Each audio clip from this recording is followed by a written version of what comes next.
Good morning. I'm meteorologist Dave Epstein. It is Thursday, the 16th of July. Let's get to the weather wisdom for today. So, truth be told, I liked yesterday. I didn't mind the smoke. I liked the fact that the sun was dim. I liked the fact it didn't reach 90 degrees. I liked the fact it was cooler. I liked the fact I could garden. I was quite happy. Now, I don't want this permanently. It wouldn't be good for plants. We'd probably start to see trouble if we don't get enough UV light.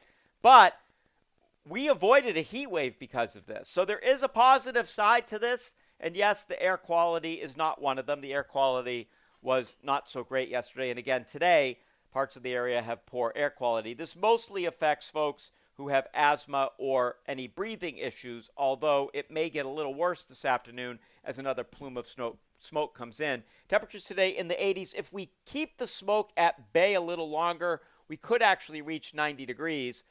If we didn't have the smoke yesterday, we would have been probably 94, 95, 96 degrees. No question about it. It would have been a very hot day. Pretty amazing.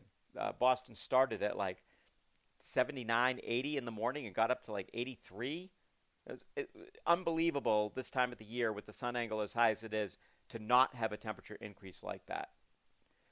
Overnight tonight, few clouds. Temperatures down to the 60s. Tomorrow, sunny, mid-80s. I think we'll see less smoke. Front approaches, humidity goes back up after being fairly comfortable the next couple of days. So Saturday's more humid, a couple of showers developing. Temperatures will be in the 80s.